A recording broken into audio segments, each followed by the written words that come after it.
নমস্কার, করোনা কাহিনীর সঙ্গে সুজয় আপনাদের স্বাগত। আমি প্রফেসর ডক্টর সুজয় বিশ্বাস এবং আজকে 28তম এপিসোডে আমার অতিথি সুদূর চেকোস্লোভাকিয়া থেকে চেক রিপাবলিক থেকে মিস্টার প্রবাল বাসু। নমস্কার প্রবাল বাবু। নমস্কার, আমি প্রফেসরকে নমস্কার জানাই আর এই প্রোগ্রামের সব দর্শককে নমস্কার জানাই। আর চেক রিপাবলিকের থেকে আমাদের সব আমার তরফ থেকে আর চেক রিপাবলিকের তরফ থেকে খুব শুভেচ্ছা জানাই। থ্যাংক ইউ প্রবাল। একটুখানি বলে দিই, করোনা কাহিনীর সঙ্গে সুজয় শুরু হয় 28 এপিসোড আগে। And what we have done over the episodes, last 27 episode, আমরা ডাক্তার, ভাইরোলজিস্ট, বিভিন্ন দেশে যারা আমাদের ইন্ডিয়ানস যারা আছে তাদের থেকে একদম ফার্স্ট হ্যান্ড ফিডব্যাক নিয়েছি what is happening through out the world on corona. Before going to questions, দর্শকদের জানাবো প্রবাল সম্বন্ধে দু চার কথা। তার কারণ আমার প্রোগ্রামের ফরম্যাট অনুযায়ী আমরা অতিথির একটা সংক্ষিপ্ত বায়োডাটা প্রেজেন্ট করতে চেষ্টা করি।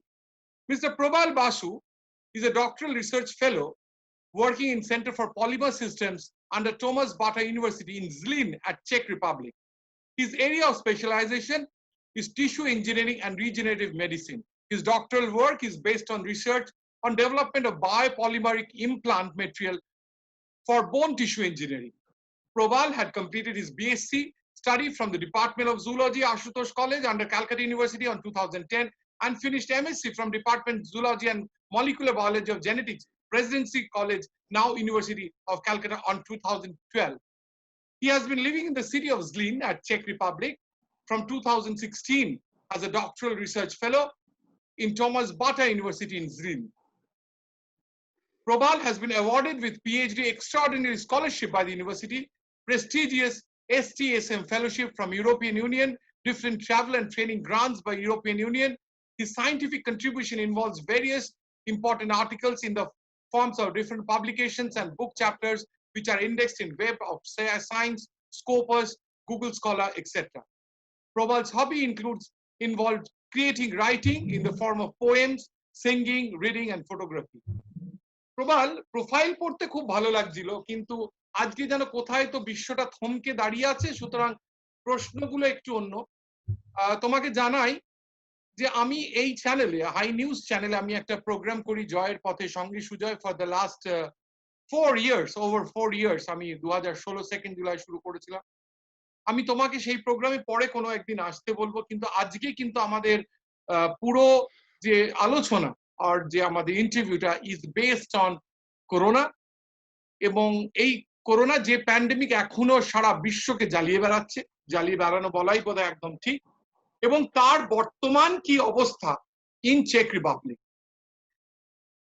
ইউরোপে, বিশেষত চেক রিপাবলিকে বর্তমান পরিস্থিতি কি? কেন চেক রিপাবলিক কিংবা চেকোস্লোভাকিয়া তো খুব পরিচিত নাম নয়, মানে পরিচিত ঘটনা নয় যে বাট আমরা জানি যে 236টা দেশের মধ্যে 200-র ওপর দেশে আজকে করোনার এই অত্যাচার চলছে। চেক Republic is one of them. এখন ঠিক বর্তমানে কি পরিস্থিতি তুমি যদি একটু বলো। চেক ইন ইউরোপ আমরা দেখতে পাচ্ছি চারিদিকে এই করোনার প্রকোপ তো খুব, এই মহামারীর প্রকোপ খুব সিগনিফিকেন্টলি পড়েছে ইউরোপে। খুব আমরা খবরের মাধ্যমে, পাবলিক মিডিয়ার মাধ্যমে জানতে পেরেছি ইউরোপেও এর ব্যতিক্রম নয়। কিন্তু ইউরোপ বিগত 3-4 মাসে খুব ভালো কন্ট্রোল করেছে, ম্যানেজমেন্টটা ইউরোপের খুব ভালো হয়েছে এগেইনস্ট দিস প্যান্ডেমিক।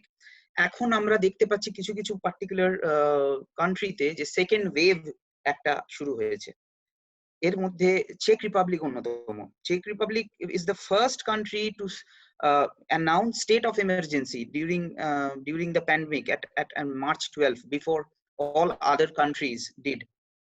So এই শহরটা খুব ভালো করে জিনিসটাকে ম্যানেজ করেছে, এই দেশটা খুব ভালো ম্যানেজ করেছে এই ডেভেলপমেন্টে। তবুও কারেন্ট অ্যাজ পার টুডে 18,000 আমরা কেসেস পাচ্ছি কোভিড-19 এর, যার ভেতরে ডেথ অ্যাক্টিভ কেসেস তার ভেতরে 400 ডেথ।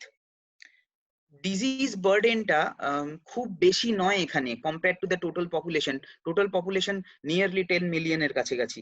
সেই অনুযায়ী ডেথ অনেকটা বেশি নয় because of only testing. Test এখানে নিয়ারলি পার ডে 5 থেকে 7 লাখের কাছাকাছি হয়।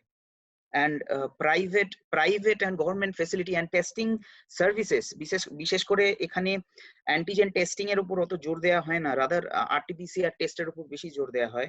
আর আরটিপিসিআর ফ্যাসিলিটিস যথেষ্ট উন্নত, এবং আমরা নর্মালি ইন্ডিয়াতে যেটা দেখি, নর্মাল ক্ষেত্রে আমরা 24 ঘন্টা বা 48 ঘন্টায় যে আরটিপিসিআর রেজাল্ট পাই, এখানে আমরা 3-4 ঘন্টায় পেতে সক্ষম। সো রিপোর্টস খুব তাড়াতাড়ি আসছে এবং আমরা আইসোলেট করতে পারছি, কোয়ারেন্টাইন করতে পারছি। আমরা এখানে স্মার্ট কোয়ারেন্টাইনের একটা কনসেপ্ট এসেছে, যেখানে থ্রু অ্যাপস, এখানে পার্টিকুলার ইন্ডিয়াতে যেরকম আমাদের গভর্নমেন্ট অফ ইন্ডিয়ার ক্ষেত্রে একটা পার্টিকুলার অ্যাপ আছে, সেটা আরোগ্য সেতু, ঠিক সেম কনসেপ্টে এখানে একটা চেক গভর্নমেন্টের একটা অ্যাপ আছে ই রুশকা বলে। সেই অ্যাপটা দিয়ে মনিটরিং করা, যদি কোনো কোভিড পেশেন্ট ওখানে রেজিস্টার্ড হয় তার অ্যাক্টিভিটিস গুলো মনিটরিং করা, তাকে দেখা, এইগুলো হয়। সো এখানে গভর্নমেন্ট খুব অ্যাক্টিভ, কিন্তু হ্যাঁ, চিন্তাজনক পরিস্থিতি তো বটেই। একটা একটুখানি যদি ডিটেইলে জানতে যাই, কেন চেক রিপাবলিকে আমরা প্রথমবার গেলাম, আমাদের প্রোগ্রামটা প্রথমবার গেল, কবে থেকে চেক রিপাবলিকে এই প্যান্ডেমিকের আভাস পাওয়া যায় এবং কবে থেকে ইন্টারন্যাশনাল বর্ডার সিল করা হয়, কিংবা এই যে আমরা সো কল লকডাউন যেটা বলছি, প্রিভেনশন অফ এই যে সোশ্যাল ডিস্টেন্সিং, মাস্ক ইউজ করা, স্যানিটাইজ, কবে তার সেই জিনিসটা কবে থেকে শুরু হয়? when was the first time যে it was adapted? মানে এই ফার্স্ট কেস চেক রিপাবলিকে ফার্স্ট কেস পাওয়া যায় 6th of March, 6 to 7th of March। এখানে আইসোলেটেড কেসেস পাওয়া যায়। সেইখানে শুধু পালমোনারি মানুষের লাং প্রবলেম নিয়ে মানুষ 1-2 পেশেন্ট কে পাওয়া যায়, যারা এই কাছাকাছি আমাদের ইউহেশকের আদিশতে বলে একটা শহর আছে, সেখানে এ হয়েছিল, অ্যাডমিটেড হয়েছিল, প্রাগের কাছাকাছি অ্যাডমিটেড হয়েছিল। কিন্তু তখনও কেউ এতটা এর এক্সটেন্টটা ঠিক বুঝতে পারিনি, স্পেকট্রামটা বুঝতে পারিনি। আস্তে আস্তে যখন এগোই, যত প্রোগ্রেস করে, ফ্রম 12th of March এখানে একটা state of emergency for 1 month প্রথমে, তারপরে 1.5 month পর্যন্ত যায়। স্টেট অফ এমার্জেন্সি এখানে অ্যানাউন্সড হয়। During the state of emergency office, school এগুলো বন্ধ করে দেওয়া হয়, বর্ডার সিল করে দেওয়া হয়। পার্টিকুলারলি দুটো বর্ডার চেক রিপাবলিকের খুব ইম্পর্টেন্ট এই ক্ষেত্রে, যেখানে ওয়ার্কার্সরা ইনফিলট্রেট করে, লিগালি ইনফিলট্রেশন হয়, যেমন অস্ট্রিয়ার বর্ডার, জার্মানি বর্ডার। ততদিনে জার্মানিতে 12th of March পর্যন্ত জার্মানিতে কেসেস আসতে শুরু করেছিল, ফ্রান্স থেকে কেসেস আসতে শুরু করেছিল, কিন্তু চেক রিপাবলিকে তখনও কেসেস আসেনি। 12th of March মানে 10th মার্চের কাছাকাছি তখন আমরা কেসেস পাই। গভর্নমেন্ট সজাগ হয়, খুব প্রোঅ্যাক্টিভলি স্টেপ নেয়। আমাদের এখানে যে প্রাইম মিনিস্টার মিস্টার আন্দ্রে বাবিস খুব প্রোঅ্যাক্টিভলি স্টেপ নেন, এবং হেলথ মিনিস্ট্রির সাথে একটা কোঅর্ডিনেশন করে উনি স্টেপ বাই স্টেপ তখন থেকে টেস্টিং প্রসিজারের উপর জোর দেওয়া হয়, কোয়ারেন্টাইন রেগুলেশনের উপর জোর দেওয়া হয়, একদম প্রথম থেকে এই জিনিসগুলো করা হয়েছিল। এবং এর কারণেই খুব ভালো ম্যানেজমেন্ট হয়েছে এই দেশে মানে পার্টিকুলারলি চেক রিপাবলিকে। একটা এটা তো টেম্পারেট জোন অনুযায়ী এইখানে ভাইরাসের প্রাদুর্ভাবটাও বেশি হওয়ার কথা ছিল, তখন হয়েও ছিল। So according to the situation এরা এই গভর্নমেন্ট অ্যাক্ট করেছে খুব ভালো। আমরা বলেছি আমি একটা আমার ফেসবুক টাইমলাইন যদি দেখো, এই নানান ইন্টারভিউজ নেওয়ার পর আমি বলেছিলাম tracing, testing, isolation and treatment, this is the way that this virus till the vaccine comes can be controlled. So tracing, testing, isolation and treatment, এই প্রসেসে কি চেক রিপাবলিক করে খানিকটা সাফল্য পেয়েছিল? What is your call on that? Exactly, এইটা তো base ছিল। Testing, isolation, tracing, contact tracing, এটা বেস ছিল। কিন্তু চেক রিপাবলিক এখানে যেটা করেছে সেটা হচ্ছে একটা স্মার্ট কোয়ারেন্টাইন সিস্টেম করেছে, যেখানে আমার মনে হয় এই যেটা বলতে যাচ্ছি সেটা ইন্ডিয়াতে এখন শুরু হচ্ছে, যে কেসেস অনুযায়ী, রিজিয়ন টু রিজিয়ন কেসেস অনুযায়ী চেক রিপাবলিক একটা ট্রাফিক লাইট সিস্টেম করেছে, যেখানে কেসেস, নাম্বার অফ কেসেস এবং ডেথ বেশি পাওয়া যাচ্ছে সেটা রেড জোন, তারপরে কাছাকাছি এরিয়াগুলোকে ইয়েলো জোন, আবার যেখানে কেসেস নেই, যেখানে মানুষ বেরোতে পারে, চেকে কিন্তু একটা মাস্ক পরা নিয়ে একটা খুব সাইন্টিফিক ওয়েতে মাস্ক পরানো পদ্ধতিটাকে প্রচার করা হয়েছিল, যে যেহেতু এখানে পপুলেশন ডেন্সিটি কম, সেই কারণে মানুষ বাইরে যখন যাবে, আউটডোরে যখন থাকবে, তখন মাস্ক পরাটা এখন রিসেন্টলি মাস্ক পরাটা কিন্তু এই কিছুদিন, সরি এখন নয়, কিছুদিন পর্যন্ত মাস্ক পরাটা কিন্তু ম্যান্ডেটরি ছিল না, কিন্তু এখন যেহেতু কেসেস আবার সেকেন্ডারি সার্জ আমরা দেখতে পাচ্ছি, একটা সেকেন্ডারি পিক আসার একটা প্রবণতা হয়েছে এখনই দেশে, সেই কারণে মাস্ক পরাটা এই নেক্সট ফিউ উইকস এর ভেতরে ম্যান্ডেটরি করবে, even outdoor and even indoor. এখনো যতদিন পর্যন্ত এই সেকেন্ডারি সার্চ ছিল না, সেকেন্ডারি ইনফেকশনস এর প্রাদুর্ভাব আমরা পাইনি, ততদিন পর্যন্ত ইনডোরে মাস্ক পরাটা একটা প্রচলন এখানে ছিল। কিন্তু মাস্কের ব্যাপারটায় যেহেতু পপুলেশন ডেন্সিটিটা খুব কম, যেহেতু আমাদের এখানকার যে পপুলেশন সেটা প্রায় ইন্ডিয়ার মানে থেকে অনেক অনেক কঠিন, অনেক অনেক মানে মানে অনেক অনেক কম, সেই জায়গা দিয়ে দাঁড়িয়ে পার ইউনিট এরিয়ায় নাম্বার অফ পিপল আমরা কম পাচ্ছি। তো সেইখানে আমাদের মাস্ক পরাটা বাধ্যতামূলক ছিল না, যদি না, বাট এটিকেটস মানুষ এখানে পালন করেছে খুব ভালোভাবে। সেটাই আমার স্নিজিং, তোমার উত্তর ধরে আমার পরের প্রশ্ন। আমি বিভিন্ন এই যে বলছি একটার পর একটা এপিসোড করে ডাক্তাররা বলেছে, জেনারেল লোককে বলেছে, আমাদেরও সোশ্যাল মিডিয়া, টেলিভিশন সব জায়গায় সেই এটা আসছে, বলছে 3 ways to control the disease pandemic। একটা হচ্ছে মাস্ক পরা, দ্বিতীয়টা বলছে হাত ধোয়া, স্যানিটাইজেশন, হাত পরিষ্কার আছে যাতে ড্রপলেটস চোখ, নাক বা মুখে না ঢুকে যেতে পারে, এবং থার্ড হচ্ছে ফিজিক্যাল ডিস্টেন্সিং, যেটা সোশ্যাল ডিস্টেন্সিং বলছে, যে 2 গজ কিংবা 6 ফিটের দূরত্বে থাকলে তাহলে ড্রপলেটস বেরিয়ে যেতে পারবে না এবং অ্যাট্যাক করতে পারবে না। এই বোধটা কিন্তু এখনো দেখা যাচ্ছে। সরকার কিন্তু সত্যি, রাজ্য সরকার বলো কেন্দ্রীয় সরকার, হ্যাজ টেকেন এনাফ মানে মেজার্স টু ইমপ্লিমেন্ট দ্যাট। প্রধানমন্ত্রী থেকে মুখ্যমন্ত্রী কেউ কিন্তু কম প্রচেষ্টা করেনি, শুধু প্রধানমন্ত্রী মুখ্যমন্ত্রী কেন, পুলিশ প্রশাসন যে যখন করেছে তারা কিন্তু করেছে, কিন্তু তাতেও কিন্তু আমাদের আমরা ঠিক সজাগ হইনি। আমরা গ্যাদারিং করেছি, আমরা সোশ্যাল গ্যাদারিং করেছি, আমরা রিলিজিয়াস গ্যাদারিং করেছি, আমরা নিয়ম ভেঙে রাস্তার চায়ের দোকানে চা খেয়েছি, যেগুলো করার কথা না। তো ইউরোপিয়ান ইউনিয়ন কিংবা চেক রিপাবলিক কি এরকম হয়েছে না people were discipline right from the beginning? আচ্ছা, যদি ইউরোপিয়ান, আপনার প্রশ্নের মানে প্রশ্নটা ধরেই, কনটেক্সটটা ধরেই বলি, ইউরোপিয়ান ইউনিয়ন একটা 26টা দেশ, তারও বেশি দেশ, সেঙ্গেন এরিয়া, আরো নন সেঙ্গেন জোন, স্ক্যান্ডিনেভিয়ান কান্ট্রি নিয়ে রয়েছে, যেখানে পাবলিক গ্যাদারিংস হয়েছে।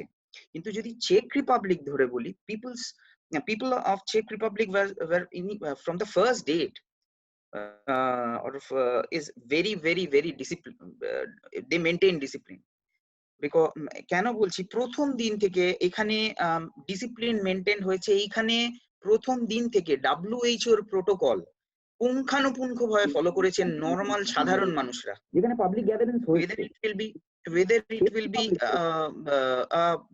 social distancing, এটা মাস্কের ক্ষেত্রে 3 লেয়ার্স অফ মাস্ক প্রিপেয়ার করে এনারা ইউজ করেছেন।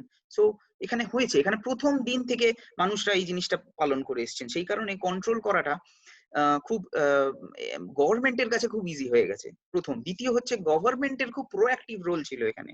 প্রথমেই যখন এই কেসেস গুলো পাওয়া যায়, তখনই গভর্নমেন্ট টেস্টিং এর উপর খুব জোর দিয়েছে, এবং টেস্টিং কিট বাইরে থেকে রীতিমতো আনানো হয়েছে, প্লাস এখানে গভর্নমেন্ট ফান্ড দিয়েছে প্রাইভেট আর গভর্নমেন্ট ল্যাবরেটরি গুলোকে, যে এই টেস্টিং এর ইনফ্রাস্ট্রাকচারটাকে ডেভেলপ করা। তো এখানে জিনিসটা দুদিক দিয়েই হয়েছে, যেটা আমি একটু কম দেখতে পাই ইন্ডিয়াতে। শুধু গভর্নমেন্ট একটা কিছু জিনিস করার চেষ্টা করছে, রাজ্য সরকার, কেন্দ্রীয় সরকার করার চেষ্টা করছেন, কিন্তু কোনো একটা জায়গায় আমার মনে হয় পাবলিক অ্যাওয়ারনেস এর খুব প্রবলেম আছে। একদম, আমি সেটা আমাদের প্রোগ্রামের একটা উদ্দেশ্য হচ্ছে পাবলিক অ্যাওয়ারনেস অ্যারাউজ করানো, যে এটা করা উচিত। তাই সপ্তাহে 2টো করে প্রোগ্রাম আমরা করছি দেশ বিদেশের নিয়ে। আমরা যেরকম বললাম 10-12টা কান্ট্রি, আমরা এখন বোধহয় তোমার এই চেক রিপাবলিক 13টা কান্ট্রি কভার করলাম। তাছাড়াও আমরা দিল্লি, বম্বে, মাদ্রাস, কলকাতা সব শহরের ডাক্তার, প্রতিষ্ঠিত নাগরিকদের আমরা ইন্টারভিউ করেছি, তার চেষ্টা করছি তাদের থ্রু দিয়ে অ্যাওয়ারনেস করা। একটা প্রশ্ন না করলে হবে না। হেলথ ইনফ্রাস্ট্রাকচার নিয়ে প্রথমেই যখন এই প্যান্ডেমিক কিংবা অতিমারি যখন স্ট্রাইক করে সারা বিশ্বকে, সারা বিশ্বই কিন্তু নড়ে চড়ে বসছিল।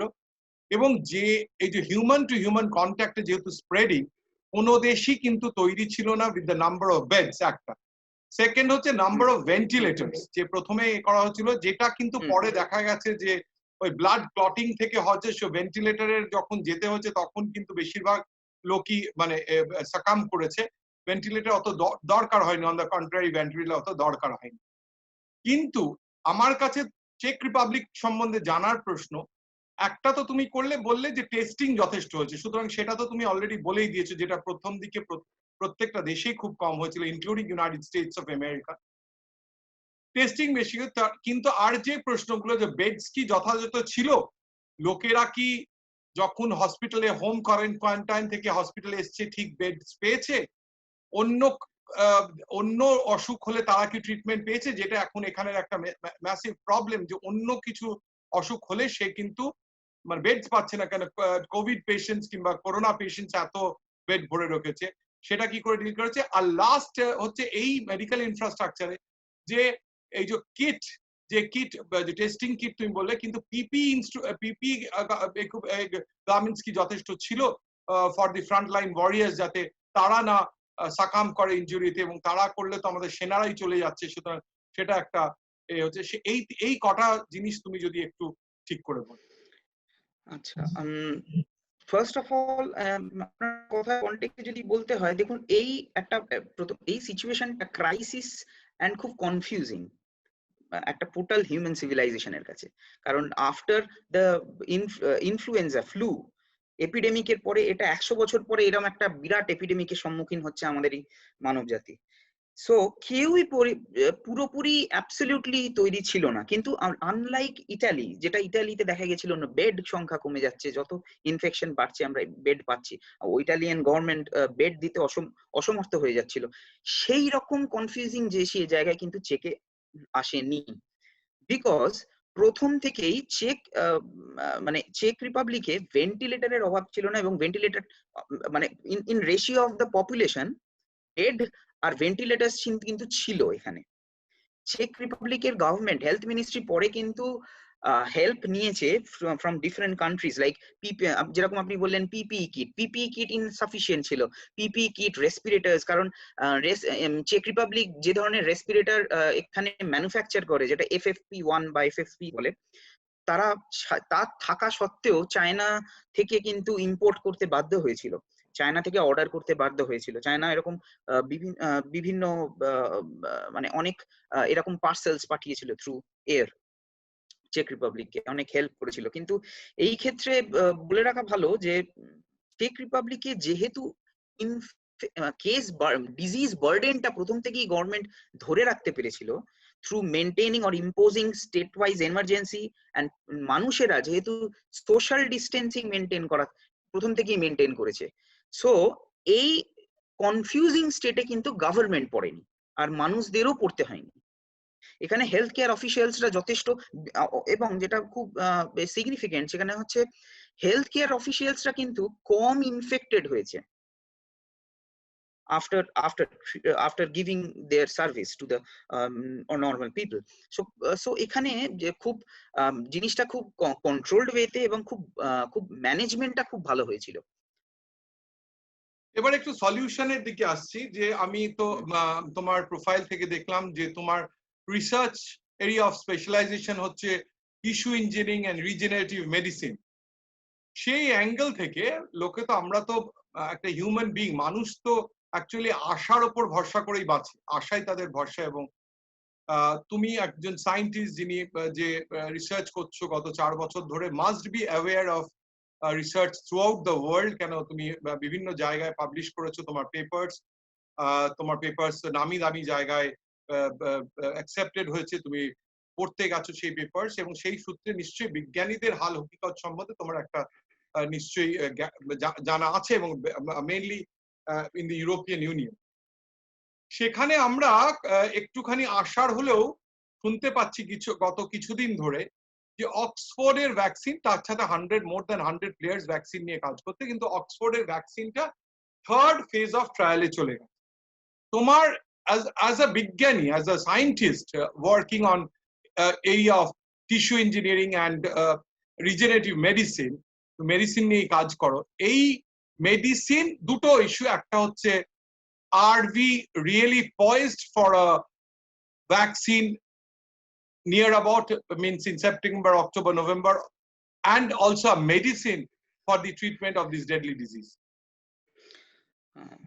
ওকে, দেখুন একটা জিনিস আগেই খুব ভালো করে বলার দরকার এই প্রশ্নের উত্তরটা দেওয়ার জন্য, যে এভরিবডি রাইট নাও, সায়েন্টিস্ট থেকে আরম্ভ করে ডাক্তারেরা, দে আর কনফিউজড। একটা কারণ রিসার্চ হচ্ছে প্রচুর, মাসের পর মাস এই ভাইরাসকে, পার্টিকুলারলি সার্স কোভি 2 কে নিয়ে, এই নোভেল করোনা ভাইরাস ডিজিজের জন্য রেসপন্সিবল ভাইরাসকে নিয়ে কাজ হচ্ছে, জিনোমিক প্রোফাইলিং তৈরি করা হচ্ছে, এর রিসেপ্টরস স্টাডি করা হচ্ছে, এর অ্যান্টি ইমিউনোজেনিসিটি চেক করা হচ্ছে, বিভিন্ন ভাবে কাজ করা হচ্ছে। কিন্তু যেটা এই ক্ষেত্রে খুব ইম্পর্টেন্ট, যে অক্সফোর্ড যেরকম বললেন, অক্সফোর্ড ভ্যাকসিন অনেকটাই প্রায় ফেজ 3 ট্রায়ালের দিকে এগিয়ে গেছে। কিন্তু আমাদের বুঝতে হবে, একটা ভ্যাকসিন আসতে গেলে আমাদের শুধু ডিজিজটাকে, বা যে এক্সিস্টিং ডিজিজ, সেই ডিজিজটাকে কমিউনিকেবল ডিজিজে ট্রান্সফার করা, বা জিনিসটাকে মানে সোজা কথায় বাংলায় যদি বলি, জিনিসটাকে ঠিক করা, সেটা যেরকম একটা অ্যাসপেক্ট, সেরকম আরেকটা অ্যাসপেক্ট হচ্ছে তার সাইড এফেক্ট। এর লং টার্ম সাইড এফেক্ট একটা হিউম্যান পপুলেশনে কি পড়তে চলেছে, সেই সাইড এফেক্টের স্টাডি কিন্তু খুব ইম্পর্টেন্ট। আমার যতদূর যে কাজ এখনো পর্যন্ত করা হয়েছে, এই পার্টিকুলার এরিয়ায় সাইড এফেক্টের কাজ কিন্তু খুব বেশি হয়নি। তাই আমরা হয়তো ভ্যাকসিন পাবো, আমাদের মাথায় হয়তো কোভিড-19 এর কথাটা চিন্তা করে আমরা ভ্যাকসিনটা পাবো, কিন্তু আমাদের মনে রাখতে হবে এটা একটা বড় রিসার্চ, যেখানে সাইড এফেক্টের স্টাডিটা আমাদের করতে হবে, এবং এটা করা কিন্তু একটা সময় সাপেক্ষ ব্যাপার। তাই একদিনে বা কয়েক মাসে এই জিনিসটা হবে না। দ্বিতীয় কথা হচ্ছে, আমাদের হাতে এখনো পর্যন্ত কিছু কিছু আমি বলবো ইনডিরেক্ট ড্রাগ রয়েছে। এই কোভিড এর ক্ষেত্রে আমরা যেরকম দেখেছি, হাইড্রক্সিক্লোরোকুইন নিয়ে কাজ হচ্ছে, কিছুটা মানুষ এফেক্ট হয়েছে, ব্যাড এফেক্ট এবং গুড এফেক্টও আছে। রেমডেসিভির, যেটা ইবোলা ভাইরাসের ট্রিটমেন্টের জন্য তৈরি করা হয়েছিল, সেটা এখন ইউজ করা হচ্ছে, এফডিএ অ্যাপ্রুভও করে দিয়েছে, food and drug administration USA. তো এই ক্ষেত্রে যেটা খেয়াল রাখতে হচ্ছে, যে আমাদের হাতের কাছে আসবে, কিন্তু ধীরে ধীরে আসবে। এখনো পর্যন্ত আমি WHO যে ডাইরেক্টর জেনারেল, তার কথাকে আমি সাপোর্ট করি, যে আমাদের কাছে 3টে জিনিস আছে, যে হাতিয়ার আছে হিউম্যান সোসাইটির কাছে। এক হচ্ছে হ্যান্ড ওয়াশিং, হ্যান্ড স্যানিটাইজিং, দ্বিতীয় হচ্ছে ফেস মাস্ক, আর তৃতীয় হচ্ছে ক্রাউডকে অ্যাভয়েড করা, সোশ্যাল ডিস্টেন্সিং। আপাতত যতদিন আমরা প্রপারলি কোনো মানে এস্টাবলিশড ভ্যাকসিন বা ড্রাগ পাই, ততদিন আমাদের এটাকে করে চলতেই হবে, আমাদের কোনো উপায় নেই। একটুখানি এই প্রশ্নটা একটু এগিয়ে নিয়ে যাই। নানান ডাক্তার সায়েন্টিস্টের সাথে কথা বলতে গিয়ে আমার মনে হচ্ছে যে আগের যে কোনো একটা ভাইরাসের একটা বলছিলেন যে ভ্যাকসিন বার করতে গিয়ে একজন প্রখ্যাত ডাক্তার বলছেন 14 বছর লেগেছে, সেখানে আজকের এই ভ্যাকসিন আমরা 7 মাসে কম্প্রেস করতে চাইছি। তার ওয়ান অফ দ্য রিজনস হতে পারে যে এখানে যেহেতু সার্স এর ভ্যাকসিন বেরিয়েছে, সুতরাং এই রিসার্চটা অনেকটাই এগিয়ে ছিল। সুতরাং হতাশ হওয়ার কিছু নেই যে একটা খুব শর্টকাট মেথডে আমরা কোনো রাউট নিয়েছি, শর্টকাট রাউট নিয়েছি, এটা না, কাজটা অনেকটা এগিয়ে ছিল বলেই আমরা এইটা তাড়াতাড়ি করতে পারছি।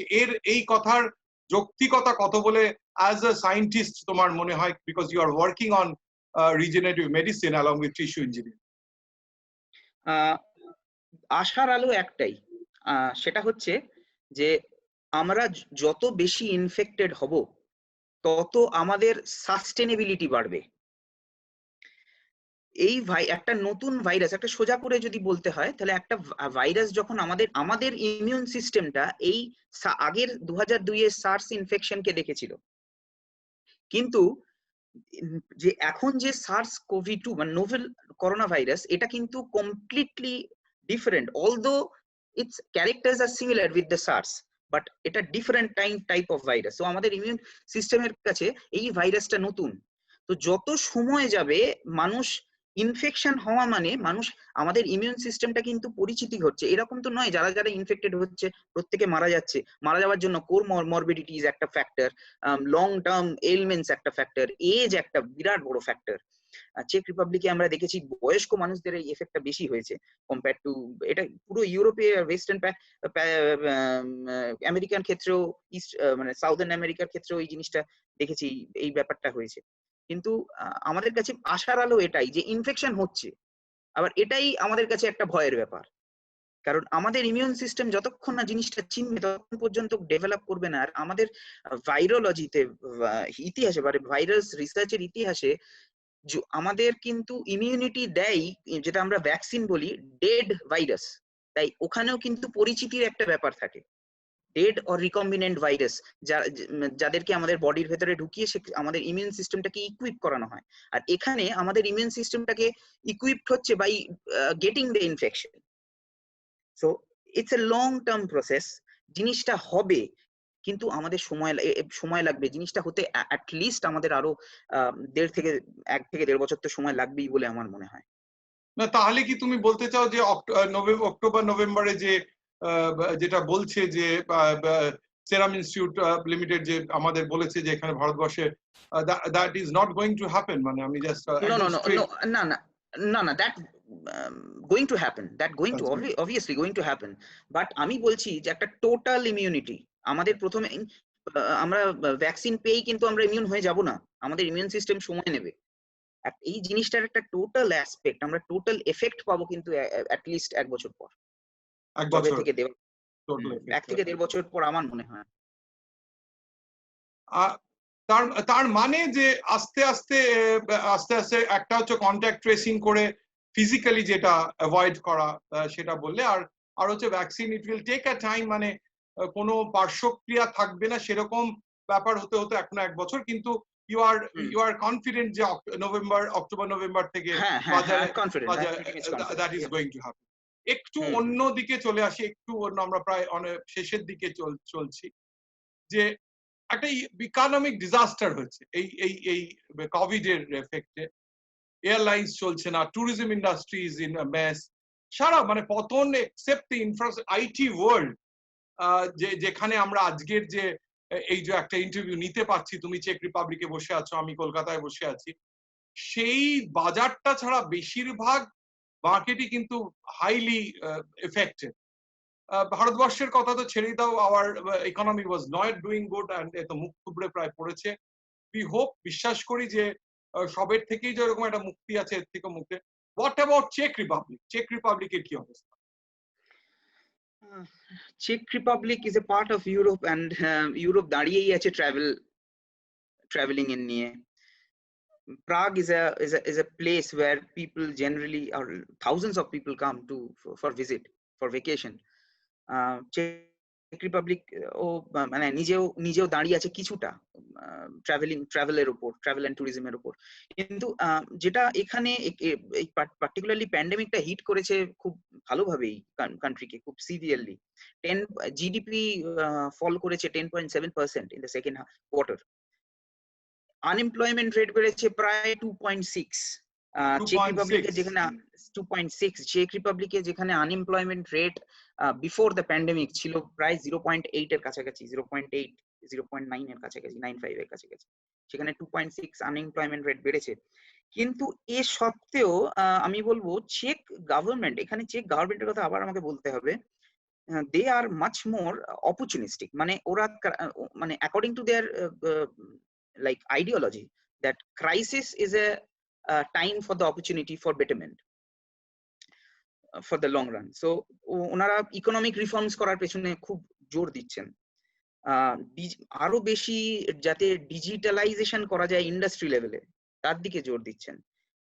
তাছাড়া তো বেল আউট প্যাকেজ আছেই, বিভিন্ন ধরনের ইকোনমিক বেল আউট প্যাকেজ আছে। আর ট্যাক্স, যেটা সাধারণ মানুষের উপর থেকে ট্যাক্সটাকে অনেকটা সরিয়ে দেওয়ার, মানে ট্যাক্সের বার্ডেনটাকে সরিয়ে দেওয়ার চেষ্টা করছেন। এইভাবে গভর্নমেন্ট খুব প্রোঅ্যাক্টিভলি চেষ্টা করছে যাতে ইকোনমিটাকে একটা বুস্ট দেওয়া যায় রান করার জন্য। তো তোমার কি মনে হয়, ওয়েন মানে আমাদের চেকোস্লোভাকিয়ার রেসপেক্টে, চেক রিপাবলিকের রেসপেক্টে গভর্নমেন্ট একটা কি কোনো টাইমস এ বেঁধেছে যার মধ্যে the economy can reform. It's maybe 6 months, 1 year, a couple of years, কোনো নির্দিষ্ট গভর্নমেন্ট না, যে সেরকম কোনো নির্দিষ্ট করেনি, বাট গভর্নমেন্ট চেষ্টা করছে অ্যাজ সুন অ্যাজ পসিবল যাতে ইকোনমিটাকে ঘোরানো যায়, আর একটা ইকোনমিক ইম্পর্টেন্ট প্রশ্ন, চাকাটাকে আমরা ঘোরানো যায়। একদম শেষের দিকে চলে হ্যাঁ আসছি, হ্যাঁ। সেকেন্ড স্পার্জটা হলো কেন? আমি অনেকক্ষণ ধরে ভাবছিলাম, আমার জাস্ট স্লিপ করে গেছে প্রশ্নটা। সেকেন্ড যে এই ইনফেকশনটা হয়েছে তার বিভিন্ন রিজন থাকতে পারে। কেউ ট্রাভেলিং এর ফলে, কেউ বাইরে গেছিল, স্টেট অফ এমার্জেন্সি খুলে দেওয়ার পরে জুলাই থেকে জুনের মিড থেকে এদের বর্ডারটা খুলে, চেক রিপাবলিকের সাথে বিভিন্ন দেশের বর্ডার খুলে গেছে, সেঙ্গেনের মধ্যে যাতায়াত শুরু হয়েছে, এয়ার ট্রাভেল শুরু হয়েছে।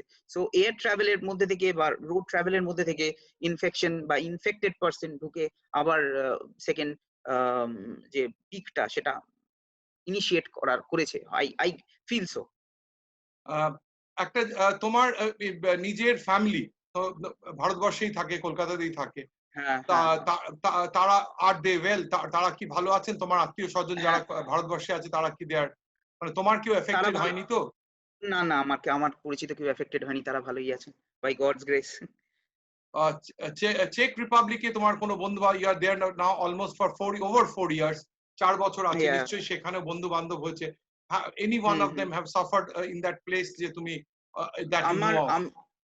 আমি যে জায়গায় থাকি সেখানে খুব বেশি ইনফেকশন ছড়ায়নি, খুব ভালো কন্টেইনমেন্ট হয়েছে ইনফেকশনের, আর আমার কোনো বন্ধু বান্ধবেরও হয়নি। আমি আশেপাশে আমার যে পরিচিত তাদের মধ্যে কারোরই এখানে হয়নি।